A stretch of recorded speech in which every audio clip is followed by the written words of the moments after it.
And now we move on to the Ottoman Empire and its influence in the Balkans. And then we'll go in, or its dwindling influence in the Balkans. And then we'll move further east towards India and Asia. So, what happens as the Europeans begin to exert their control further east, such as towards Africa and India, is that the Western Europeans begin to be worried about the Balkan area. The Ottoman Empire still controls that area, but the Ottoman Empire is in a uh, state of decline. Um, at the same time, you have the Russians continuing to advance southward towards the Balkans area and exerting their control in the Balkans area, and the Western European forces really don't like the fact that the Russians are increasing in power. And so basically, at this point, you have Eastern Europe at a standstill. You have the Russians increasing their power, the Ottoman Turks losing a lot of their hold on the Balkans and even into the Mediterranean. And then you have the Austrians who are still trying to gather up somewhat of an empire. They've lost hold of the Italian states. They have been kicked out of the new country of Germany, and they are basically forced to work with Hungary in order to continue to have relevance. And so at this point, the Turks are playing the Europeans off of each other, and the Europeans are playing the Turks off, the Europeans playing off one another. Basically, the Turks are trying to keep the Russians and Austrians at bay, while at the same time, Western Europeans are trying to keep the Turks occupied with the Russians and Austrians. So there's like a double level of puppetry being worked here. And this all leads to the Eastern question, which is this: the diplomatic and political problems posed by the Ottoman Empire as it steadily weakened decade after decade. Decade after decade, the Ottoman Empire is going to weaken and not really be able to play the Russians and the Austrians off on each other. One of those forces will become dominant. It's looking more and more like it's going to be the Russian forces. And so the Western European powers are very, very worried that Russia will become a major force to be reckoned with. And so this continual decline, this steady and continual decline of the Ottoman Empire itself is going to play out in three different phases that we'll look at now. So here is the Ottoman Empire. Last time we looked at it at the beginning of the 18th century, it has shrunken basically here to just Anatolia, but still controlling some interests here in the Mediterranean and in the Balkan region. They still have some sway over Syria. They're continuing to try to control Egypt up until the British and French come in. So it is a slow disintegration of the empire, but it is a continual and steady disintegration of the empire. And the European question from the 1770s to about 1860 plays out like this. The first phase is that Russia expands here into the Black Sea, um, here to the Black Sea, into the Crimean area. And so the Ottoman Empire is defeated there. And then you have the French conquest in of Egypt in the 1780s, that is going to basically show the importance of Egypt to the West, open up Egypt to the West, and really begin to uh, um, solidify the importance of the Nile River in African conquest. And by the 1790s, you'll have the rise of Napoleon through wars in Egypt. So the first phase of this decline of the Ottoman Empire is basically the Russians coming into the Black Sea and the French conquest of Egypt, and sort of this back and forth of Egypt between Western forces and the Ottoman Empire. So that first phase is sort of a really critical blow to it. The second phase is more of a slow contractual weakening after the 1780s.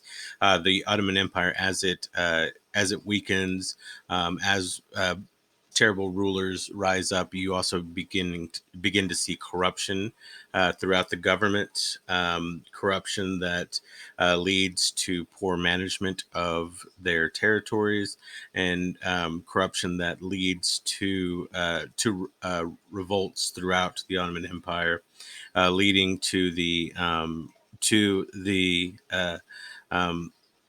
Greek Revolution in 1821, where the kingdom, where basically the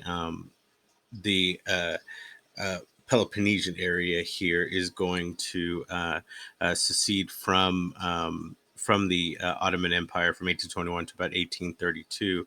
You'll see the small kingdom of Greece begin to take shape, and then very slowly after that, you have in the 1860s, the Ionian Islands are given to Britain, and then you have in 1881 the you have more areas here in Thessaly, Macedonia. So slowly from 1830 to the 1920s, you have most of um, the uh, the Mediterranean Greek states gaining their independence from the Ottoman Empire.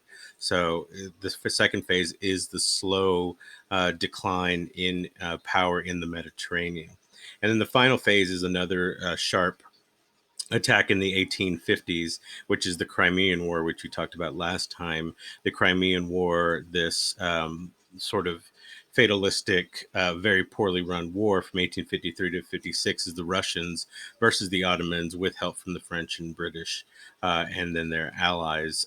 So the Russians are getting too powerful, and the French and British help the Ottomans to push the Russians back. And however, this really weakens the Ottoman Empire, and the only reason the Ottoman Empire is still up and running is through Western intervention. So through France, Britain, and even Germany, holding up the Ottoman Empire as sort of a buffer between Russia and the rest of the East, and the rest of Africa, as sort of keeping the Russians away, because they know that the Russians, if they got into Africa, would only be able to industrialize much more quickly and be able to be a force in world affairs. So we see that there is a weakening of the Ottoman Empire, but how did the Ottoman Empire actually respond to this, to all the different issues facing the Ottomans? You had the losses to European powers continuing to mount. You have corruption within the Ottoman Empire, allowing Europe to gain favor with the people, with those in charge. You know, the Ottoman Empire has been a closed off empire, a very strong empire, but now with corruption, Europe begins to creep in, and Europe begins to look more favorably, not only to those in charge, but also to some of the people underneath. And then if you remember when we talked about the empire, the Ottomans have a lot of autonomy, gave a lot of autonomy to the people that they conquered, and so this autonomy ends up being a double-edged sword, because it ends up cutting back against them, because the autonomy of the empire basically weakened the leader's effectiveness, because the easier you could get to the autonomous regions, the much more quickly you could get these autonomous regions to try to rebel and to gain independence. And that's what European forces do continually, is try to get these forces to strike back against the Ottomans. And the last real big reform that is um, enacted is by Mahmud II, who comes in after the death of Mustafa IV and attempts to reform and stabilize the empire. He begins to try to economically change the way that the empire operates politically um, and culturally, basically reform the empire, makes it a lot more Western, more democratic, gives more power to the people at the um, at the local level. But this reform will be met with resistance by Europeans as they will continue to push for the autonomous states to fight back against the Ottoman Empire, while at the same time keeping the Ottoman Empire up. So they want to keep the Ottoman Empire in turmoil, and they don't want these reforms to succeed at a high level. So during the reign of Mahmud II, you do get some reforms, such as the reorganization of the military, as you have um, military trainers to try to make this a much more modern, much more European-like military. You have the beginning of an alliance with Germany, which begins the creation of what they ultimately want to be a railway that leads from Baghdad all the way to Berlin. So they want to basically go from Baghdad to Aleppo all the way through to Istanbul, and then all the way through to Berlin itself. Um, Outside of that, you also have religious reforms, such as the Edict of the Rose Chamber in 1839, that we'll talk about more in class, and the guarantees of security of minorities in the Ottoman Empire. So this reform actually do little to strengthen the empire. There's no real grassroots support by this, and a lot of the reforms are forced upon by European involvement as the different regions begin to look at the Europeans favorably. The Ottomans look to match what the Europeans are doing, and then they also, if they want to trade with the Europeans, they need to have much more European-like government and society.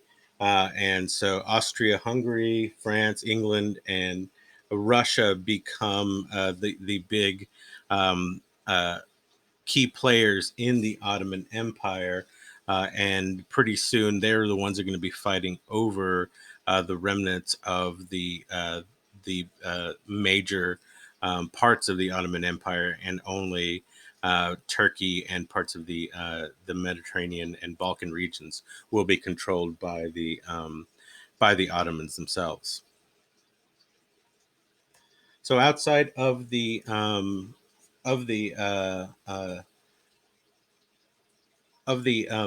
Ottoman Empire, you also have the Persian Empire. The Persian Empire is actually going to be ruled by a new dynasty, the Kahar dynasty.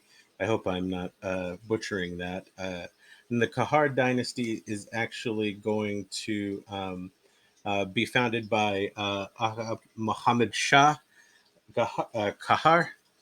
I know I butchered that one, but Aga Muhammad Shah Kahar is going to depose Loft Ali Khan, and basically they're going to control the entire area between the Middle East and India.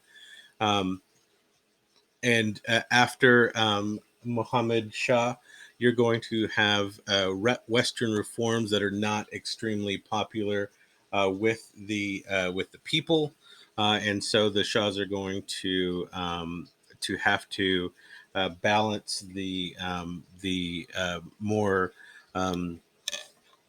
more conservative elements of their populace with trying to move their people to much more Western style culture.